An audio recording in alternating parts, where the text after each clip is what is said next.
Good evening, Happy New Year.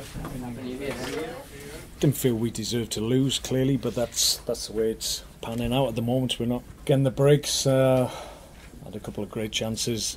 Fairness, the keeper's made some great saves and blocks. Later on in the game, I think a draw would have been a fairer result. It obviously hasn't panned out that way, and we have to take it on the chin. Really good. I think that the way that the players were working on the pitch, trying to do everything, and really pleased because it was what we were expecting. So it was difficult for us. The team selection after the game against Brighton, players tired, so we needed to mix a little bit, and it was quite good.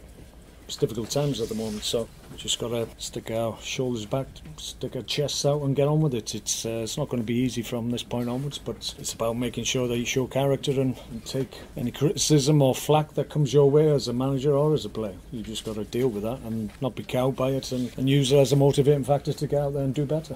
And the rest of the team were helping with good passes, with movements, and after defending all together, because that was the key when they start making crosses from everywhere. So we needed to cope with that, and we did well. So under pressure, but still we had time to play 2 or 3 very good counter-attacks that we could finish the game. Well, everybody keeps going on about this. I mean, Rafa Benitez today makes 6 changes. I think he doesn't play his first choice centre forward. So what's the difference? What is the difference? People have mentioned that I only played 2 young fullbacks. That's all we had. That's the reality of the situation. Everyone, all the players still don't give up every single game, and today was another example of a team working hard against a team that was giving everything too, because what you can say about the Stokers, they were working so hard that was very difficult for us. The plan was clearly, if we could have stayed in the game at Chelsea for a little bit longer, maybe to half time, then if we were in striking distance, yeah, okay, get some more senior players on and let's have a go. As it was, the game was gone after 30 minutes, so I made the decision, let's try and protect them for this game. And again, I would say, against a team that was giving everything, because it's not that they were not trying to push and they were not making an effort. They were pushing and pushing very hard, and we were defending really well.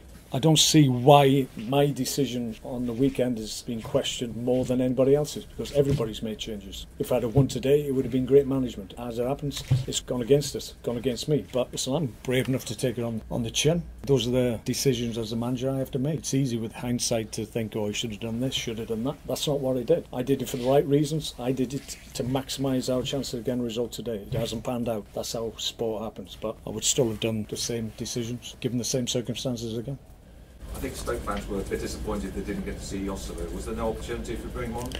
He had some cramps the other day, so I couldn't play him today. I could maybe at the end because it was a risk, so I don't want to take a risk. When you don't have too many, and especially with the striker, so we have to manage what we had. And the main thing that we did before was to be sure that the players that they could recover quicker, they could be on the pitch, because some players they need a couple of days, some players they need 3 days or 4 days. So in this case, with cramps the other day, we didn't want to take any risk. I think for the last 2-3 weeks, the agenda within the media and lots of platforms and social media, that's what was going to happen. That noise goes away. I've talked about noise before, and it only goes away if you win. We didn't win today, so we get criticised. It's a simple formula. I remind people that the reason people are disappointed is because the high standards have been set here. We're below them at the moment, but those high standards were set by me and my staff. So we need to do something about it, and that's what we're endeavoured to do. So we'll get on with addressing it and making sure we turn that around. When you change players, if everybody knows what they have to do, it's easier. And today we changed some players, but a lot of things that we are doing in the training session, and we change players, we move players, but they know what they have to do. Then sometimes during the game it's fine. If something is wrong, you will say, oh, the manager is wrong, but at the moment it's right. Yeah, when you win, yes. If you lose, no. I just explained. I made the changes because I had 4 defenders fit.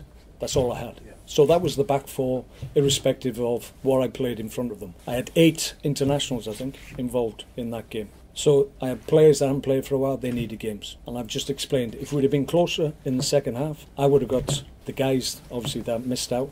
They would have played a part. As it was, the game had gone away. That's the situation. Anybody else would have done a different situation. Would you have done different? What would you have done? You would have played 2 strong teams? I've just said, yeah, fought. I've made the decision in the second half at Chelsea to say, right, okay, we can't win this game. I will pick these players and look after them, and with the view that we'll be stronger and better equipped to play a second game in 48 hours. That's what I've done. And I'm going to get criticised for that. I think it's unfair if I do. Any questions about today? No? All right, thank you. Mark. Sorry, boss.